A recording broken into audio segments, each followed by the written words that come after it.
Welcome everybody. This is Matt Lamont, and I am here with Manuel Ipong from Old Republic Title. We're going to be talking today about how to sell title insurance. We're going to talk a little bit about data, but mostly we're going to talk about how to kind of build yourself up from the ground up and be a good title marketing insurance rep where you're getting a lot of orders. So I wanted to ask you, it's Manuel, right? Or am I saying it wrong? Manuel? I know it's two different ways of saying it. Yeah, it doesn't. Yeah, I have no preference. Go ahead. Yeah. All right, perfect. How did you get into title insurance? So I got into title insurance in 2012 through a former employee who has since retired, and she kind of brought me into the industry, what I do now. So she met me through my old work. So that's how I got into it. That kind of leads me into my next question, I guess. What were you doing before? I worked in the nonprofit field for the Chamber of Commerce and the community the YMCA. YMCA? Was it kind of, I mean, you're saying it's a nonprofit. Was it kind of like a sales type of position, or was this like your first sales gig? This would be my first sales position. Through my previous jobs, it was indirect. I did a lot of relationship building, but I didn't know that could serve me and the organizations I worked at the time. It served us well. And so when I got into the sales with Old Republic, it was a little unique, different, because I didn't know. I would kind of felt overwhelmed with the sales part, but then in due time, I was able to pick it up rather quickly. What would you say was kind of one of the key things that you learned as a salesperson to sell better, to connect with people, or like to close deals? I think fostering a great relationship with clients and prospective clients, that has been a single-handedly a driving force. Absolutely. Okay. What would you say like your biggest challenges were when you started as a title marketing rep? I would say it was the industry is a large industry and it's highly fragmented, as you know. So that kind of that overwhelmed me at times because I didn't know what was what at times. Keep in mind, it was my first sales job, so there was a lot of pressure, as you can imagine, and then getting to know who and so forth. So, what do you mean by fragmented? Well, there's a lot of different layers. Like, for instance, we have title and escrow, who we do the settlement services, but there's also other parties like lenders, real estate agents, investors, bankers, loan officers, mortgage brokers. So I didn't realize the whole arena of things. So that was overwhelming for me. That must be massive because you do have to learn. You have to learn business. So I can imagine like going from fundraising to boom. Okay, now I need to know all the functions of what a real estate agent does in their business, so I can communicate with them. And also I have to learn, which is completely different, all of what a loan officer has to do in their day-to-day to be able to connect with them as well. So I imagine that would be challenging. Absolutely, yeah. Let's say I'm a title marketing rep, right? I just started yesterday. And I walked up and I said, Manuel, what do I need to do? How do I get started? I have no book of business. They just hired me. I'm a greenhorn, and I come over to your office and the manager tells me to seek out, Manuel, he knows what he's doing. What would you tell? I would have been, whoa, that's a lot of pressure. I think for the biggest thing, if a title rep is just beginning their career or in a new market, is being consistent with your marketing efforts and having a solid business plan. Right. I can't emphasize that enough. And also having the mindset of spotting opportunities, business opportunities, before your competitors do. So I think those three things are definitely absolutely useful, and obviously leveraging technology. Right. Right. And it's funny that you say that because it kind of sounds like you're mixing, which is a great blend, preparation, meeting opportunity, right? I've always believed it's like a fundamental belief for me, because I am also in business development, which has a sales aspect to it, and I love sales. Like I love sales. It's like my religion. I read sales books all day. It's like my Bible, Yeah. But I do believe that preparation, meeting opportunity is what people call luck, right? Like you have to be prepared. Like I bet, and I've bet this with myself, that opportunities have flown by me that I didn't see because I wasn't prepared for it, like who knows how many opportunities pass by, but until you open your eyes to that opportunity, you're not going to be able to act on it. That's true. Yeah, agree with that? absolutely. What would you say you do to prepare for like opportunities that come your way? I would knowing what you do, how you can benefit others, what your we'll go back to we'll go back to the escrow part, knowing what your team can do as well, and how you can match that opportunity with your team. I think that that is a great thing to start with there. Okay. So let's talk about your day, right? Okay. Yeah. Let's talk about your day to day. This should be easy for you. You wake up in the morning, you eat your fried eggs and potatoes or whatever you eat, right? Kind of projecting, that's what I eat. More like coffee and oatmeal. Coffee and oatmeal, okay. And you go to work. What's your typical day like? So I generally start my day following up on emails and looking at my to-do list that I set myself the previous day, and going through it and following up on everything and projects that I'm working on. After I do that, I generally will go out to my clients and prospective clients and conduct office calls. In addition, I do a lot of phone calls and looking for opportunities there. Right. In addition to that, I'm also focusing on what I can provide to my clientele and prospects, and that's through our online suite of services that Old Republic Title has to offer. And one of those is the OR Pro Farm. Right. And we're actually going to get to that too. So do you time block your day? Because I know, Yes. I read through my emails, and then I go out to offices, and then I call. Is it sporadic which one you choose, or do you kind of time block it? Like, I definitely have blocks of time set for all those different items on my day. So first of the morning would be, again, follow up on those emails, and that could be a couple of hours. And then a big part of my day is a prospecting part, and that's going out and conducting outreach to my clients and prospects. And in doing that, I also I'm offering our services, pitching my team, Old Republic, and our online suite of services, and then seeing how their businesses are going. How are they feeling about the month or 6 months from now, or what are their goals? And so in my day really encompasses supporting, a lot of support, that ongoing support. And then at the end of the day, I generally come back to the office, update my team members on certain files and goals that we have, marketing goals within our market. right. And I follow up on emails again.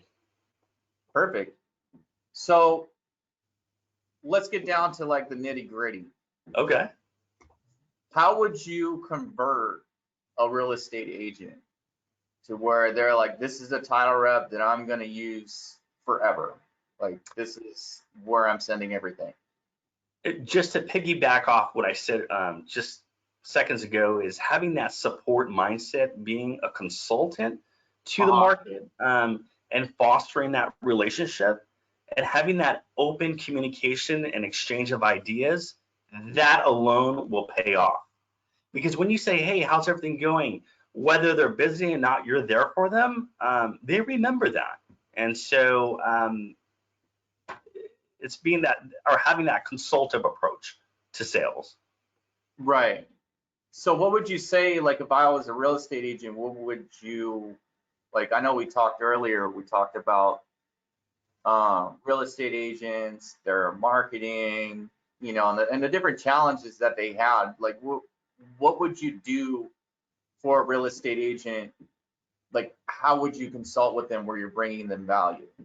Like, what would you plug into their day to day that's going to bring massive value to them where they're thinking about you as an advisor, would you say? Well, in detail would be if they're looking for property information or need some ideas on how to farm effectively, or if they're not farming at all, what tools that we have to offer. And OR Pro Farm has been single-handedly one of the best products I'm using now. So because I could have that still that consultative approach, but then have the software or the resource to help them and streamline things. And so whether they need a just listed farm, or for sellers, or farming for sellers, or having a specific farm for their buyers, creating a farm for like a buyer's wish list, homes that are not on the market yet. So there's a variety of ways, but it kind of really goes back to OR Pro Farm. Right. So for you, those of you that don't know, OR Pro Farm, it's also called Title Toolbox. There's two different names for it. And that is a data system that's used to pull property information and data and profiles, and it helps real estate agents market to homeowners, as well as title insurance marketing reps find new clients and cultivate new clients by helping them with their marketing. So, I mean, obviously we know each other from the fact that you use, you know, OR Pro Farm, or what others call it, Title Toolbox. Like, how do you use it in the actual sales process itself? So you go out to an office or you make phone calls. Is that where you use OR Pro Farm or Title Toolbox, or you tell me? Yes, I use it. If they're new to, if they haven't been introduced to the product, I usually do an office presentation or schedule one-on-ones and show them the benefits of it. And also I'll call them and let them know, hey, I have a new resource. I know that farming could be challenging at times because you have to be consistent. Well, OR Pro Farm presents or offers where you can streamline, data is dynamic, and they have their own account. I mean, and you guys integrate with third-party marketing platforms. So True. yeah, and so those are the by just say what is it? Letting our clients and our prospective clients know that they're automatically. I mean, it's an exciting time because right now not all those connect with one another. So you got to go from one to get a farm here. I mean, from one place to get a farm here, another place to upload the farm, and then do your marketing piece, and then some do the stamp by hand. So there are some challenges, and I think by having OR Pro Farm, again, it's convenient, and you guys have some great data. We also have good cold brew. I just made this for myself last night. We'll do another video on how to make cold brew. All right. Yeah, further in the week. So for those that don't know, what would you define as a farm? A farm stands for agents real estate marketing. And so it's using. I'm impressed. A lot of people know that. Oh, thanks. So it's used for gathering geographical targeting geographical areas, also property characteristics, land use, and transfer or sales dates and so forth. Right. And so that allows them, or people that are requesting farms, is they can roll it out, use that farm data and roll it out through marketing pieces, postcards, letters, and to focus on sellers and buyers and so forth, and renters. That makes sense. Let me ask you this. Yes. What would you say, like when you talk to real estate agents, and we know, like, I know for sure, like on looking at just statistics and data itself, and anybody can look this up, a large portion of real estate agents fail in their business, like a large portion. And we're not talking about the 80-20 rule, we're talking about 90-10, right? So 90% of real estate agents fail in their business, which is alarming. What would you say from talking to real estate agents? What's their biggest challenge? Like, why is there a high failure rate with real estate agents? Well, as we know, help them overcome like that kind of mountain decline, that kind of hill decline, like that's such a high failure rate, and you're there, basically setting yourself up as a consultant, kind of coaching them. How do you help them overcome those challenges? As we know, real estate and sales can be very challenging, right? But if we don't have a plan, a solid business or marketing plan, and be consistent, then we're setting ourselves up for even more challenges down the road. Right. So I think just having a solid business and marketing plan and being consistent, those strategies will benefit. And working your network and building that network through relationships. Right. Do your clients see you as an advisor? I would like to think so. Yes. Yeah. I hope they do. Yes, and that's definitely my actions, and I verbalize that to them directly. I want them to know they can count on me. They can count on our resources, on my team, to help them close more deals and close deals in a timely manner. Right. I mean, as a salesperson, that's definitely, for me, I always like to position myself that way. Like, I would rather my clients be calling me on the weekend and then telling me about, even, be so close to me that I do have like CEOs like sending me pictures at the pool and they're kicking back, drinking a margarita. Hey, what's up? Or they're calling for advice on things that, they know I know about, like marketing. And they'll call me for things way outside my product, So I do think that's important, and I'm glad that you also think that. I think it's super, super important for a salesperson to set themselves up in that position. How did you position yourself that way with your clients, would you say?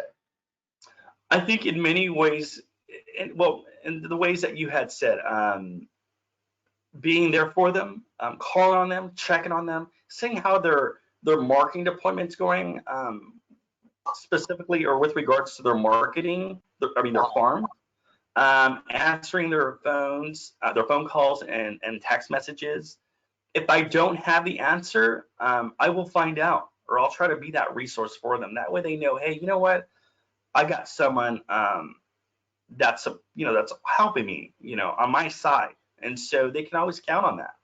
Is it common for you to get a lot of questions like outside of title insurance? Absolutely. Yeah, it's very common. And obviously I can't answer everything because I'm not a professional at everything, right? But if I can connect them with others and or information that can guide them to get that answer, that alone, that action pays dividends. It's so weird. So I've talked to people in states outside the West and the Midwest, and the culture is a little different.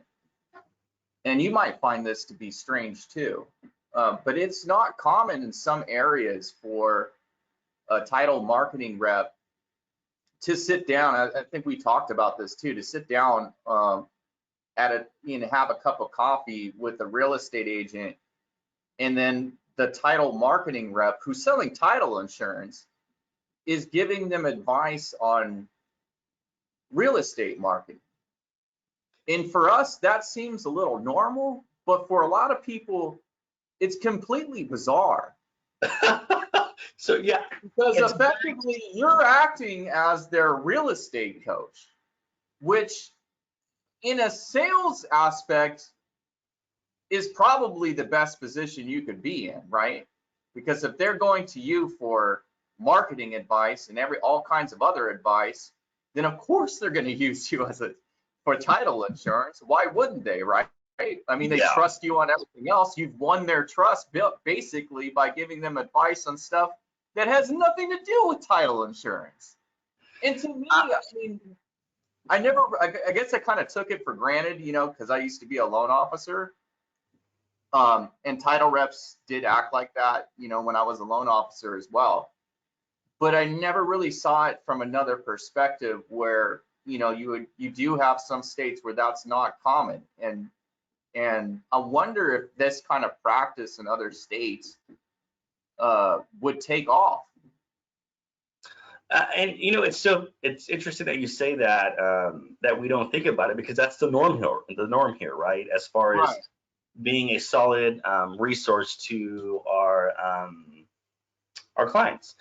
How is it? I'm kind of throwing this back a little bit, but what is the norm out there, other than where are they getting this support and ongoing exchange of ideas and marketing ideas in other areas that don't do what we do here in, let's say, for instance, Northern California? Right. I would say that it's a methodology. It's kind of, to me, it's old school, right? So I think like with sales has kind of gone through a lot of changes throughout the years. And if you looked at sales and I've read a lot of sales books, even old ones, right? From like the 60s, 70s, 80s. And you used to have like this really hard closer sales process. And they used to teach you, and back when I first got into sales, they used to teach you to hard close people, right? So you would have, 100 objection handlers, you'd have like 5 objection handlers for every objection that you could possibly get. And the goal was to manipulate or pressure somebody into buying something. So you would use all this leverage and like quick retorts and like just try and box somebody in. And it's pretty aggressive. Yeah, just like push them down into the sale, right? That's what it could be. And then it changed into a more consultative type of selling, where you would ask a prospect questions and kind of do some discovery and look for challenges that they have. And then you would give them a solution to the challenges that they were having using your product. But now, along with a lot of other, changes in the sales process, now we've added in basically building value outside of your product. So you're not even talking about your product. What you're talking about is how to help somebody's business. And your product kind of goes along with it in some cases. Sometimes it doesn't. Sometimes you help people and it has nothing to do with your product. It's not even going to gain you revenue. It's not even going to gain you commission, but you're the first person they think about when they want to, use your product, right? Right. Yeah. I don't remember what the original question was, but yeah. It's okay. It's okay.